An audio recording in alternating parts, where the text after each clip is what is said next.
Hello friends, எல்லோருக்கும் வணக்கம். Welcome to investor channel. Actually markets பார்த்துருப்பீங்க. ஸோ ஓவராலாக இன்றைக்கி மார்க்கெட்டை போட்டு அடிக்குது, என்ன அடிக்குது எனக்கே ஆச்சரியமாக இருக்குது. ஸோ காலையில் நான் மார்க்கெட்டை எடுத்து பார்த்தேன், இப்படி ஆகிடுச்சு அப்படின்னு சொல்லி. நான் ஒருவேளை சம்டைம்ஸ் ஆப்பில் பக் இருக்கும். ஸோ இது உண்மையாக பக்கா அப்படின்னு சொல்லி லாக் அவுட் பண்ணி லாகின் பண்ணி பார்க்குறேன். ஆனாலும் மார்க்கெட் அப்படி தான் இருக்குது. எனக்கு ரொம்பவே ஷாக்கிங்காக இருந்துச்சு. பட் இருந்தாலும் இது ஒரு ஆப்பர்ச்சுனிட்டியாக நினச்சி மனசை தேர்த்திக்கிட வேண்டியதான். அன்றைக்கி நிஃப்டி 22,138 பாயிண்ட்ஸ் அந்த ரேஞ்சுக்கிட்ட வந்துடுச்சு. ஸோ நம்ம அந்த ஆர்டிகளில் படித்தது மேபி உண்மையாக தான் இருக்கும் போல் இருக்குது. ஸோ இன்னைக்கு மட்டுமே நிஃப்டி 400 பாயிண்ட்ஸ் மேலே விழுந்திருக்கு. எனக்கு தெரிஞ்சு மார்ச்சில் 21,000ங்கிறது கன்ஃபார்ம் போல் தெரியுது இப்போ இருக்க சுச்சுவேஷன் வச்சு பார்க்கும்போது. சென்செக்ஸ் 73,253 பாயிண்ட்ஸில் இருக்குது. 1,358 பாயிண்ட்ஸ் நெகட்டிவில் இருக்குது. பேங்க் நிஃப்டி 48,304 பாயிண்ட்ஸ் நெகட்டிவில் இருக்குது. 439 பாயிண்ட்ஸ் நெகட்டிவில் ட்ரேட் ஆகுது பேங்க் நிஃப்டி. பேங்க் நிஃப்டி பார்த்தீங்கன்னா 400 பாயிண்ட்ஸ் மேலே நெகட்டிவில் இருக்குது. இதில் ஐசிஐசிஐ பேங்க் 1.5% நெகட்டிவில் இருக்குது. 1,209 அந்த ரேஞ்சில் ட்ரேட் ஆகுது. ஸோ இதில் Federal Bank, ICICI Bank, Kotak Mahindra Bank, IDFC First பேங்க்லாம் அன்றைக்கி பார்த்தீங்கன்னா 57 ரூபா சம்திங் வரைக்கும் வந்துச்சு. எஸ்பிஐ பார்க்கும்போது 2.5% நெகட்டிவில் இருக்குது. ஸோ ஓவராலாக இந்த பேங்க் எல்லாமே ஒரு 1% to 2% அந்த ரேஞ்சில் நெகட்டிவில் இருக்குது. பாசிட்டிவில் இருக்கிறதுனா HDFC Bank, AU Small Finance Bank, Axis Bank இதெல்லாமே ஒரு 1%க்குள்ளே பாசிட்டிவில் இருக்குது. இண்டஸ்இண்ட் பேங்க் இன்றைக்கி 6% மேலே காலியாக இருந்துச்சு. 981 ட்ரேட் ஆகுது. ஸோ இது ஒரு நல்ல ஆப்பர்ச்சுனிட்டி இண்டஸ்இண்ட் பேங்க்கில். மேபி பார்த்தீங்கன்னா இதே சுச்சுவேஷன் கண்டினியூ ஆச்சுன்னா இன்னும் டவுன் போக சான்சஸ் இருக்குது. இதனால தான் சொல்கிறது 1-2-1-2 அந்த ஃபார்முலாவே நம்ம இப்போதைக்கு ஃபாலோ பண்ணுவோம். ஸ்டேட் பேங்க் ஆஃப் இந்தியா இன்றைக்கி ஒரு ஃப்ரெஷ் 52 வீக் லோ அடிச்சிச்சு. 686 ரூபாவில் ட்ரேட் ஆகுது. இப்போது 2.5% நெகட்டிவில் இருக்குது. பேங்க் ஆஃப் பரோடா 196 ரூபாவில் ட்ரேட் ஆகுது. 3.5% நெகட்டிவ். கனரா பேங்க் 3.5% நெகட்டிவ், 80 ரூபாவில் ட்ரேட் ஆகுது. பஞ்சாப் நேஷனல் பேங்க் 4.5% நெகட்டிவ், 87 ரூபாவில் ட்ரேட் ஆகுது. ஸோ இந்த பேங்க் நிஃப்டியில் பார்த்தீங்கன்னா IndusInd Bank and IDFC Bank ஒரு அட்ராக்டிவ் ரேஞ்சில் இருக்குது. அது போக மற்ற ஸ்டாக்ஸ் நீ பார்த்தீங்கன்னா சவுத் இந்தியன் பேங்க் இன்றைக்கி 23 பாயிண்ட் சம்திங் வரைக்கும் வந்துச்சு. அடுத்தது கர்நாடகா பேங்க்கும் பார்த்தேன். அவங்களும் பார்த்தீங்கன்னா நல்ல ஆப்பர்ச்சுனிட்டி 167 சம்திங்கில் இருந்துச்சு Karnataka Bank. IDFC First Bank, IndusInd Bank, Karnataka Bank, next பார்த்தீங்கன்னா சவுத் இந்தியன் பேங்க். இதில் இப்படி ஃபோக்கஸ் பண்ணுறது பெட்டருங்கிறது என்னோட கருத்து. பேங்க் ஸ்டாக்ஸில் இன்னைக்கு எஃப்ஐஎஸ் டேட்டா ஆக்சுவலி நேற்று உள்ள டீட்டெயில்ஸ். ஏன்னா நேற்று டீட்டெயில்ஸ் ரொம்ப லேட்டாக தான் கிடச்சிச்சு. டிஏஎஸ் 1,727 கோடிக்கு நெட் பயஸ் சார்ந்திருக்காங்க. எஃப்ஐஎஸ் 556 கோடிக்கு நெட் செல்லாக சார்ந்திருக்காங்க. இது நேற்றுள்ள மார்க்கெட் எஃப்ஐஎஸ் அப்டேட்டு. நெக்ஸ்ட் நீ பார்த்தீங்கன்னா ஆக்சுவலி இன்னைக்கு 50 வீக் லோ அடித்த முக்கியமான ஸ்டாக்ஸ் அப்படின்னு சொல்லி பார்த்தோன்னா இதில் பவர் கிரிட் இருக்கிறாங்க, டிசிஎஸ் இருக்கிறாங்க, டாடா மோட்டார்ஸ் இருக்கிறாங்க, பிபிசிஎல் இருக்குது, State Bank of India, Hero MotoCorp, LNT, Asian Paints இந்த ஸ்டாக் எல்லாமே பார்த்தீங்கன்னா இன்னைக்கு மார்க்கெட்டில் தர்மடி. ஃபர்ஸ்ட் டாடா மோட்டார்ஸ் எடுத்து பார்த்தீங்கன்னா 625 ரூபா அந்த ரேஞ்சில் இன்றைக்கி ட்ரேட் ஆகிட்டு இருக்குது. 3.5% கிட்ட நெகட்டிவில் இருக்குது. ஃப்ரெஷ் 52 வீக் லோ 625 அப்படிங்கிற மார்க்கெட் டச் பண்ணி ட்ரேட் ஆகுது டாடா மோட்டார்ஸ். நெக்ஸ்ட் பார்க்கும்போது டிசிஎஸ் 3,469 ரூபா அப்படிங்கிற ஃப்ரெஷ் 3,457 ரூபா அப்படிங்கிற ஃப்ரெஷ் 52 வீக் லோ இப்போ 3,469 ரூபாவில் ட்ரேட் ஆகுது டிசிஎஸ். நெக்ஸ்ட் பார்த்தீங்கன்னா ஹீரோ மோட்டார் கார்ப் 3,662 ரூபா வரைக்கும் போனது. இப்போ 3,674 ரூபாவில் ட்ரேட் ஆகுது ஹீரோ மோட்டார் கார்ப். 17 டைம்ஸ் ஏர்னிங்ஸில் இருக்குது ஹீரோ மோட்டார் கார்ப். ஒரு நல்ல ஆப்பர்ச்சுனிட்டியாக நான் பார்க்குறேன் ஹீரோ மோட்டார் கார்ப்பில். பட் ஸ்லோவாக தான் யூஸ் பண்ணணும் ஆப்பர்ச்சுனிட்டியை. இதோட 52 வீக் ஹைனி பார்க்கும்போது 6,126 ரூபா சம்திங்கில் இருக்குது. ஸோ ஆக்சுவலி இது பார்த்தீங்கன்னா 45% வரைக்கும் கிராஷ் ஆகிருக்கு ஹீரோ மோட்டார் கார்ப் பீக் லெவலில் பார்க்கும்போது. நல்ல ஆப்பர்ச்சுனிட்டி லெவலில் இருக்குது. பிபிசிஎல் 237 ரூபா அப்படிங்கிற ஃப்ரெஷ் 52 வீக் லோ டச் பண்ணியிருக்கு. 236 ரூபா வரைக்கும் போச்சு. 236 ரூபா ஃப்ரெஷ் 52 வீக் லோ 237 ரூபாவில் ட்ரேட் ஆகிட்டு இருக்கு. பட் வேல்யூஷன் சீப்பாக இருந்தாலும் இப்போதைக்கு நான் பிபிசிஎல் பக்கம் போக விரும்பலை. எல்என்டி 3,141 ரூபா வரைக்கும் போச்சு. கடைசியில் 3,163 ரூபாவில் ட்ரேட் ஆகுது எல்என்டி. நெக்ஸ்ட் பவர் கிரிட் 247 ரூபா அப்படிங்கிற ஒரு ஃப்ரெஷ் 52 வீக் லோ போச்சு. இப்போ 248 ரூபாவில் ட்ரேட் ஆகுது பவர் கிரிட். ஏஷியன் பெயிண்ட்ஸ் 2,178 ரூபா போச்சு. இப்போ 2,196 ரூபாவில் ட்ரேட் ஆகுது. பட் ஏஷியன் பெயிண்ட்ஸ் 49 டைம்ஸ் ஏர்னிங்ஸில் இருக்கிறாங்க. பெயிண்ட் கம்பெனி இப்போ எவ்வளோ ப்ரெஷர் இருக்குது, எவ்வளோ காம்படிஷன் ஃபேஸ் பண்ணுறாங்க அப்படிங்கிறது உங்களுக்கு நல்லாவே புரிஞ்சிருக்கும். ஸோ அதனால் இப்போதைக்கு நான் இதில் ஃபோக்கஸ் பண்ணுறது Tata Motors, Hero MotoCorp மட்டும் தான். பவர் கிரிட்டில் பார்த்தீங்கன்னா இப்போ நான் வெயிட் பண்ணுறேன். ஏன்னா பிஎஸ்சி செக்டரில் பயங்கரமாக அடி உள்ளது. ஸோ இப்போதைக்கு நான் Tata Motors and Hero MotoCorp இதில் மட்டும் தான் ஃபோக்கஸ் பண்ணுறேன்.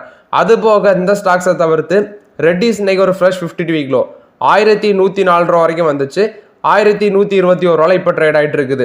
லோன் பார்க்கும்போது 1,104 ரூபா, 1121 இப்போ ட்ரேட் ஆகுது. ஃப்ரெஷ் 52 வீக்லோ ரெட்டி சொன்னைக்கு அடிச்சாங்க. நாட்கோ ஒரு ஃப்ரெஷ் 52 வீக்லோ ரூ. 757 இப்போ ரூ. 770 ட்ரேட் ஆகுது. நாட்கோ ஃபார்மா. அமர் ராஜா எனர்ஜிஸை பார்த்தேன் 985 ட்ரேட் ஆகுது. பட் இதில் ஆப்பர்ச்சுனிட்டி தான், ஆப்பர்ச்சுனிட்டி லெவலுக்கு வந்துடுச்சு. 19 இருக்கு ஸ்டாக் பி. எனக்கு தெரிஞ்சு இன்னும் அடிபல சான்சஸ் இருக்குது அமர் ராஜாவில். ஸ்லோவாக பொறுமையாக இருக்கலாங்கிறது என்னோட கருத்து. நெக்ஸ்ட் பார்த்தீங்கன்னா ஐடிசி. நான் அன்றைக்கி மார்க்கெட்டில் வந்து தர்மடி ஸ்டார்டிங்கில் விழும்போது பெருசாக ஐடிசி அது வந்து அஃபெக்ட் பண்ணலை. பாசிட்டிவ் ட்ரெண்டில் தான் இருந்துச்சு. ஃப்ளாட்டாக தான் இருந்துச்சு. 400 அப்படிங்கிற லெவலில் இருந்துச்சு. நான் நினச்சேன் நம்ம தலைமை அடி வாங்கலையே அப்படின்னு சொல்லி. பட் கொஞ்ச நேரம் கழிச்சு பார்த்தா அவனையும் பிடிச்சி 2% அடிச்சு விட்டாங்க. ஐடிசியும் 392 இருக்குது. 400 பிரேக் பண்ணி ஐடிசி இப்போ 392 ட்ரேட் ஆகுது. இதுவும் ஒரு நல்ல ஆப்பர்ச்சுனிட்டி அப்படின்னு சொல்லி நான் ஃபீல் பண்ணுறேன். இந்தியன் ஆயில் கார்பரேஷன் கொடுத்த அப்டேட்டு. இவங்க வந்து பார்த்தீங்கன்னா நோவாக் டெக்னாலஜி சொல்யூஷன்ஸ் அப்படிங்கிற கம்பெனியோட ஒரு ஸ்ட்ராட்டஜிக் பார்ட்னர்ஷிப் போட்டிருக்காங்க. எதுக்குன்னு சொல்லி பார்க்கும்போது ஒர்க் ஃபோர்ஸை வந்து டெவலப்மெண்ட் பண்ணுறதுக்கு வேண்டிய அவங்களுக்கு வந்து பார்த்தீங்கன்னா எம்ப்ளாயி அப்ஸ்கில்லிங் சம்மந்தமாட்டு இந்த எனர்ஜி செக்டரில் எம்ப்ளாயிங் அப்ஸ்கில்லிங் சம்மந்தமாட்டு தான் அந்த பார்ட்னர்ஷிப் அப்படின்னு சொல்லியிருக்கிறாங்க. இது வந்து இந்தியன் ஆயில் கார்பரேஷன் கொடுத்த ஒரு பாசிட்டிவ் அப்டேட்டு. நெக்ஸ்ட் பார்த்தீங்கன்னா கோஃபோர்ஜ். ஆக்சுவலி இவங்களோட போர்ட் மீட்டிங் வந்து 4ஆம் தேதி இருக்குது. ஸோ இவங்க வந்து பார்த்தீங்கன்னா ஸ்டாக் ஸ்பிளிட் அனௌன்ஸ்மெண்ட் பண்ண போகிறாங்க அப்படின்னு சொல்லி அப்டேட் கொடுத்துருந்தோம். இப்போ வந்து பார்த்தீங்கன்னா 1:2 அந்த ரேஷியோவில் வந்து ஸ்டாக் ஸ்பிளிட் இருக்கலாம் அப்படின்னு சொல்லி அப்டேட் வந்துருக்குது. மார்ச் 4ஆம் தேதி வந்து பார்த்தீங்கன்னா அஃபிஷியல் அனௌன்ஸ்மெண்ட் வரும் அந்த போர்ட் மீட்டிங்கில். 1:10னா ஃபேஸ் வேல்யூ 10 ரூபா இருக்கிறத 1 ஸ்பிளிட் பண்ணுறாங்க. ஸோ இதில் வந்து ரெக்கார்ட் டேட் வந்து பார்த்தீங்கன்னா என்ன அனௌன்ஸ்மெண்ட் பண்ணல. மேபி அன்னைக்கு வந்து அதுக்கான ரெக்கார்ட் டேட்டும் அப்டேட் பண்ணிடுவாங்கன்னு நினைக்கிறேன். இது வந்து கோஃபோர்ஜ் கொடுத்த அப்டேட்டு. இன்னைக்கு 7256 ட்ரேட் ஆகிட்டு இருக்கு கோஃபோர்ஜ். கிட்டத்தட்ட 3% கிட்ட நெகட்டிவ்ல தான் இருந்துச்சு. பட் இந்த ஸ்டாக்ல என்னன்னா பி ரேஷியோ 60 இருக்குது. இப்போதைக்கு டச் பண்ண முடியாது. TCS, Infosys, tech Mahindra, HCL technologies, Wipro இதெல்லாம் கம்பேர் பண்ணி பார்க்கும்போது கூட இதோட வேல்யூஷன் டபுள் மடங்காக இருக்குது. ஸோ இப்போதைக்கு இதில் ஆப்பர்ச்சுனிட்டிஸ் இல்லை. ஆல்ரெடி வச்சிருக்கவங்கன்னா ஹோல்ட் பண்ணுங்க. 1:10 அந்த ரேஷியோவில் வந்து பார்த்தீங்கன்னா ஸ்டாக் ஸ்பிளிட் பண்ண போகிறாங்க. நெக்ஸ்ட் பார்த்தீங்கன்னா சனோஃபி இந்தியா அவங்களோட ரிசல்ட்ஸ் கொடுத்துருக்காங்க. ஸோ அந்த ரிசல்ட்ஸில் பார்க்கும்போது ப்ராஃபிட் வந்து பார்த்தீங்கன்னா கொஞ்சம் அடி வாங்கியிருக்கு.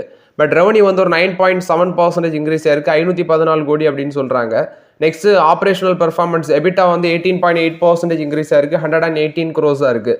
அது போக ஆப்ரேட்டிங் மார்ஜின் 23% இருக்குன்னு சொல்கிறாங்க. நெக்ஸ்ட் வந்து நெட் ப்ராஃபிட் வந்து 33.7% வந்து டிக்ளைன் ஆயிருக்குன்னு சொல்லியிருக்காங்க. ஆனால் சேம் பீரியட் லாஸ்ட் இயரில் 137 கோடி அந்த ப்ராஃபிட் இப்போ வந்து 91 crores அடி வாங்கியிருக்குது. ப்ராஃபிட் அடி வாங்குறதுக்கு ரீசன் அப்படின்னு அவங்க சொல்லும்போது நிறைய ப்ராடக்ட் லான்ச் பண்ணியிருக்காங்க. எக்ஸ்பென்சஸ் அதிகமாக ஸ்பெண்ட் பண்ணியிருக்காங்க. ஒன் டைம் காஸ்ட் அப்படிங்கிறது நிறைய இருந்திருக்கு. நெக்ஸ்ட் வந்து பார்த்தீங்கன்னா டிரான்ஸ்ஃபர்மேஷன் அண்ட் எக்ஸ்பென்ஷன் இதுக்கெல்லாமே நிறைய ஸ்பெண்ட் பண்ணதுனால அதிக அளவில் ப்ராஃபிட்டில் அது வந்து கை வச்சிருக்குன்னு சொல்லியிருக்காங்க. நெக்ஸ்ட்டு 117 ரூபா பார்த்தீங்கன்னா போர்டு வந்து டிவிடெண்ட் கொடுக்குறாங்க. 10 ரூபா ஃபேஸ் வேல்யூ வச்சு. இது வந்து அவங்களோட அப்கமிங் ஆனுவல் ஜெனரல் மீட்டிங்கில் வந்து கன்ஃபார்ம் ஆகும் அப்படின்னு சொல்லி அப்டேட் கொடுக்குறாங்க. இது வந்து சனோஃபி கொடுத்த அப்டேட். ரெவன்யூ 10% இன்க்ரீஸ் ஆயிருக்கு. ஆப்ரேட்டிங் ப்ராஃபிட் 21% இன்க்ரீஸ் ஆயிருக்கு. பட் நெட் ப்ராஃபிட் 33% அடி வாங்கியிருக்குது. நெக்ஸ்ட் பயோகான் லிமிடெட் கொடுத்த அப்டேட்டு.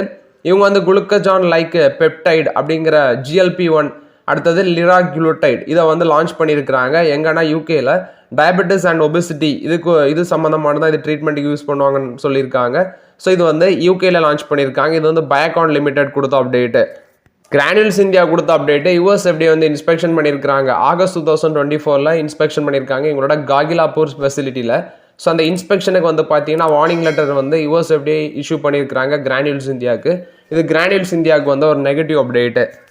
நெக்ஸ்ட் பார்த்தீங்கன்னா ஃபைனான்ஸ் செக்ரட்டரியாக இருந்த TK பாண்டே, துஹின் காண்டா பாண்டே, இவரை வந்து பார்த்தீங்கன்னா 11th chairman of capital market regulator செபியோட ரெகுலேட்டராக வந்து பார்த்தீங்கன்னா அந்த TK பாண்டே வந்து நியூ செபி சேர்மனாட்டு அப்பாயின்ட் பண்ணியிருக்கிறாங்க. இவர் வந்து பார்த்தீங்கன்னா ஃபினான்ஸ் செக்ரட்டரி ஆட்டு இருந்தவர். ஸோ இவர் வந்து பார்த்தீங்கன்னா 1987 IAS பேட்ச் அந்த பேட்சில் வருவார். சிவில் சர்வீஸ் பேட்சில் வருவார். ஸோ இவர் வந்து பார்த்தீங்கன்னா ஃபினான்ஸ் செக்ரட்டரி அந்த பொசிஷன்லாம் இருந்திருக்காரு. இவர் வந்து ரெவன்யூ டிபார்ட்மெண்ட்டை சேர்ந்தவர். ஸோ கவர்மெண்ட் வந்து பார்த்தீங்கன்னா அப்டேட் கொடுத்துருக்காங்க. ஏன்னா இன்னையோட வந்து மாதா பூரி புச்சோட பதவி காலம் முடிவடையுது February 28. ஸோ இதில் வந்து பார்த்தீங்கன்னா இந்த பாண்டே வந்து நியர்லி ஒரு 3 years வந்து அவரோட பதவி இருக்கும். 1987 பேட்ச் IAS ஆஃபீஸர். நான் சொன்ன மாதிரி 1 lakh crore இந்த டாக்ஸ் எக்ஸம்ஷன் கொடுத்தாங்க இப்போ ரீசெண்டாட்டு. ஸோ அது வந்து பார்த்தீங்கன்னா இவரோட ரோல் மேஜர் அப்படின்னு சொல்கிறாங்க. லாஸ்ட் பட்ஜெட்டில் 12 lakhs வரைக்கும் அந்த இன்கம் டேக்ஸ் கட்ட வேண்டாம்னு சொன்னாங்க. அதில் வந்து பார்த்தீங்கன்னா இவரோட முடிவுன்னு சொல்கிறாங்க. அடுத்தது இப்போ வந்து 1 லட்சம் கோடி வந்து ஃபாரின் இன்ஸ்டிடியூஷனல் இன்வெஸ்டர்ஸ் வெளியெடுத்திருக்காங்க இந்த வருஷம். இதெல்லாம் எப்படி இவர் வந்து கான்க்யூர் பண்ணி மார்க்கெட்டை மேலே கொண்டு போகிறாரு அப்படிங்கிற முக்கிய ரோல்ஸ் எல்லாமே இவருக்கு இருக்குது. ஸோ பட் இவர் எப்படி பண்ணுறாரு அப்படின்னு சொல்லி நம்ம வெயிட் பண்ணி தான் பார்க்கணும். அது மட்டும் இல்லாமல் ஏர் இந்தியா 2021 அக்டோபர் 8 ப்ரைவேட்டேஷன் ஆச்சு. அதுவும் பார்த்தீங்கன்னா இவர் எடுத்த முடிவுகள் அப்படின்னு சொல்லி சொல்கிறாங்க. ஸோ அந்த பிட்ஸ் 18,000 கோடிக்கெல்லாம் போட்டது இவரோட மேஜர் ரோல் அதில் இருக்குன்னு சொல்கிறாங்க. ஐடிபிஐ பேங்க் ப்ரைவேட்டேஷனாக மாறுற ப்ராசஸ். நெக்ஸ்ட் வந்து பார்த்தீங்கன்னா இவரோட படிப்புகள், அதாவது விச் மீன்ஸ் எஜுகேஷன் குவாலிஃபிகேஷன் அப்படின்னு சொல்லி பார்க்கும்போது MA in economics from Punjab university Chandigarh. அடுத்தது வந்து MBA வந்து பார்த்தீங்கன்னா யூனிவர்சிட்டி ஆஃப் பிரிங்ஹாம் யூகேல பண்ணியிருக்கிறாரு. அடுத்தது government of Odisha, government of India, இதில் எல்லாமே பார்த்தீங்கன்னா வேரியஸ் ரோல்ஸில் வந்து இவரோட அட்மினிஸ்ட்ரேஷன் ஒர்க் இருந்திருக்குது. அது மட்டும் இல்லாமல் department of health, general administration, commercial taxes, transport and finance, இதுலேயே அட்மினிஸ்ட்ரேட்டிவ் பவரில் இருந்திருக்காரு. நெக்ஸ்ட் வந்து பார்த்தீங்கன்னா ஒடிசா ஸ்டேட்டில் executive director finance and corporation, அடுத்து வந்து சுமால் இண்டஸ்ட்ரீஸ் கார்பரேஷனுக்கு மேனேஜிங் டைரக்டராக இருந்திருக்காரு. நெக்ஸ்ட் வந்து பார்த்தீங்கன்னா ஜாயிண்ட் செக்ரட்டரி, பிளானிங் கமிஷன், நிதி Aayog, joint secretary, cabinet secretary, deputy secretary. Next இதில் மினிஸ்ட்ரி ஆஃப் காமர்ஸில் நான் சொன்ன இந்த பொசிஷன்லாம் அவர் இப்போ இருக்கிறாரு. இப்போதைக்கு இந்த பொசிஷன்ல எல்லாமே மினிஸ்ட்ரி ஆஃப் காமர்ஸ் டிபார்ட்மெண்ட்டில் அவர் இருக்கிறாரு அப்படின்னு சொல்லியிருக்கிறாங்க. ஸோ இப்போ வந்து பார்த்தீங்கன்னா ஒரு நியூ செபியோட சேர்மன் ஆட்டு நாளையிலேருந்து பதவி ஏற்பார் அப்படின்னு சொல்லி நினைக்கிறேன். ஏன்னா இன்னையோட மாதா பூரி புச்சுக்கு வந்து பதவி காலம் முடிவடையுது. ஸோ மேபி அவர் நாளையிலேருந்து டேக் ஓவர் பண்ணுவார் போல். நெக்ஸ்ட் பார்த்தீங்கன்னா ட்ரம்ப் வந்து டேரிஃப் வந்து அடிஷ்னலாக 10% சைனா மேலே போட போகிறாரு அப்படிங்கிற அப்டேட்டும் இருக்குது. பட் சைனாவும் இதுக்கு கண்டிப்பாக ரெஸ்பாண்ட் பண்ணுவாங்க, அவங்களும் பதிலுக்கு ஏதாவது பண்ணுவாங்க. ஸோ அவங்க என்ன பண்ண போகிறாங்க அப்படிங்கிறது ஆக்சுவலி 10% போட்டாச்சு போல் சைனா மேலே. அடுத்தது சைனா வந்து என்ன பண்ண போகிறாங்கன்னு தெரியல. இந்தியா மேலேயும் டேரிஃப் வர சான்சஸ் இருக்குது. அதுக்கு முன்னாடி நம்ம ஏதாவது முடிவுகள் எடுப்பாங்க. குறிப்பாக ஆல்ரெடி வந்து பார்த்தீங்கன்னா பட்ஜெட்டில் ஹார்லி டேவிட்சனுக்கு நம்ம டேக்ஸை குறைச்சோம். இப்போ வந்து பார்த்தீங்கன்னா இந்த கார்ஸு, கெமிக்கல்ஸு, இதுக்கு எல்லாமே வந்து டேரிஃப் குறைக்க போகிறோம் அப்படின்னு சொல்லி இந்தியன் லெவல்லையும் முடிவு எடுக்கிறாங்க. Automobiles, agriculture product, chemicals, critical pharmaceuticals, medical devices, electronics, இதுக்கு எல்லாமே பார்த்தீங்கன்னா நம்ம இந்தியா வந்து அதுக்கு முன்னாடி அவங்க டேரிஃப் போடுறதுக்கு முன்னாடி நம்ம டேரிஃப் கட் பண்ணலாம் அப்படிங்கிற அப்டேட்டும் வந்திருக்குது. ஸோ என்ன நடக்குது அப்படின்னு சொல்லி வெயிட் பண்ணி தான் பார்க்கணும். ஸோ ஆக்சுவலி இவங்களோட டேரிஃப் பிளே நெக்ஸ்ட் வந்து FIS பணத்தை வெளியெடுக்கிறாங்க. இப்படிப்பட்ட சில சுச்சுவேஷனால மார்க்கெட்டில் தர்மடி விழுது. ஸோ நமக்கு வருத்தமாக தான் இருக்குது, நம்மளோட போர்ட்ஃபோலியோ கரைஞ்சிட்டே போகிறது. பட் இருந்தாலும் பார்த்தீங்கன்னா ஒரு ஆப்பர்ச்சுனிட்டியாக நினச்சி நல்ல ஆப்பர்ச்சுனிட்டியாக கிடைக்குது. ஏன்னா நிறைய ஸ்டாக்ஸ் வந்து இப்போ ஃப்ரெஷ் 52 வீக் லோ போகுது. ஒரு ஆப்பர்ச்சுனிட்டியாக நினச்சி 1-2 அப்படிங்கிற ஃபார்முலாவை ஃபாலோ பண்ணலாங்கிறது என்னோட கருத்து. நெக்ஸ்ட் பார்த்தீங்கன்னா டாடா பவர் கொடுத்த அப்டேட், இவங்களுக்கு ஒரு 632 கோடி ஒர்த் ஆஃப் ஆர்டர் கிடச்சிருக்கு. இவங்களோட டாடா பவர் சோலார் அப்படிங்கிற இன்னொரு கம்பெனி இருக்குது, அவங்களுக்கு தான் கிடச்சிருக்குது. ஸோ இது வந்து பார்த்தீங்கன்னா 292.5 megawatt per solar modules, solar energy corporation of India அவங்களுக்கு சப்ளை பண்ணுறது. ஸோ அந்த ப்ராஜெக்ட் வந்து பார்த்தீங்கன்னா CPSU ஸ்கீம் ட்ரான்ச்சே 3 அந்த ரேஞ்சில் தான் இந்த டாடா பவருக்கு 632 கோடி ஒர்த் ஆஃப் கான்ட்ராக்ட் கிடச்சிருக்கு. இது டாடா பவருக்கு ஒரு பாசிட்டிவ் அப்டேட்டாக இருக்குது. கரூர் வைசியா பேங்க்கு பார்த்தீங்கன்னா 6 நியூ பிரான்ச்சஸ் வந்து ஓப்பன் பண்ணியிருக்காங்க. தமிழ்நாடு அண்ட் ஆந்திரப்பிரதேஷ் அண்ட் தமிழ்நாட்டில் வந்து 6 நியூ பிரான்ச்சஸ் வந்து ஓப்பன் பண்ணியிருக்கிறோம் அப்படின்னு சொல்லி அப்டேட் கொடுக்குறாங்க. இது கரூர் வைசியா பேங்க் கொடுத்த அப்டேட்டு. நெக்ஸ்ட் பார்க்கும்போது TVS Motor, TVS King Duramax Plus, TVS King Deluxe இப்படிங்கிற மூணு வீலர் விச் மீன்ஸ் 3 வீலர் வந்து பார்த்தீங்கன்னா மெக்சிகோவில் லான்ச் பண்ணியிருக்கிறோம் அப்படின்னு சொல்லி டிவிஎஸ் மோட்டார்ஸ் தரப்பில் வந்து அப்டேட் கொடுக்குறாங்க. அடுத்தபடியாட்டு அதானி குரூப் என்ன சொல்கிறாங்கன்னா, அவங்க வந்து இப்போ ஏர்போர்ட் பிஸ்னஸ் ரன் பண்ணிட்டு இருக்காங்க அதானி குழுமம். இப்போ வந்து நான் ஏரோநாட்டிக்கல், அதாவது ஏர்போர்ட் பிஸ்னஸில் வந்து ஏர்போர்ட் மட்டும் பிஸ்னஸாக இருக்கிறது, ஏர்பிளைன் மட்டும் பிஸ்னஸாக இருக்காது. அதுக்கு பக்கத்தில் டீ ஷாப்பு, நெக்ஸ்ட் வந்து ஃபுட்டு, பிவரேஜஸ் அவுட்லெட்ஸ் அது எல்லாமே இருக்கும். நான் ஏரோநாட்டிக்கல் ரெவன்யூ வந்து இன்க்ரீஸ் பண்ண ஐடியாவுக்கு வந்துட்டாங்க. So retail and food service வந்து எக்ஸ்பேண்ட் பண்ணுறாங்க. 270 ரீட்டைல் ஸ்டோர் வந்து பார்த்தீங்கன்னா ஓப்பன் பண்ணுறாங்க. அதுக்கு போக 40 ஃபுட் அண்ட் பிவரேஜஸ் அவுட்லெட் வந்து ஓப்பன் பண்ணுறாங்க அவங்களோட ஏர்போர்ட்டை சுற்றி. அது மட்டும் இல்லாமல் ஹைவேஸ், மால்ஸ் இதெல்லாமே எக்ஸ்டென்ஷன் பண்ணுறோம் அப்படின்னு சொல்லி அதானி குரூப் தரப்பில் வந்து அப்டேட் கொடுக்குறாங்க. இது அதானி குழுமம் கொடுத்த update. So okay friends, actually இந்த வீடியோவில் சில இம்பார்ட்டன்ட் அப்டேட்ஸ் எல்லாமே டிஸ்கஸ் பண்ணோம். இந்த வீடியோ உங்களுக்கு பயனுள்ளதாக இருந்துச்சுன்னா லைக் பண்ணுங்கள், சப்ஸ்கிரைப் பண்ணுங்கள், கமெண்ட் பண்ணுங்கள். Okay friends, thank you.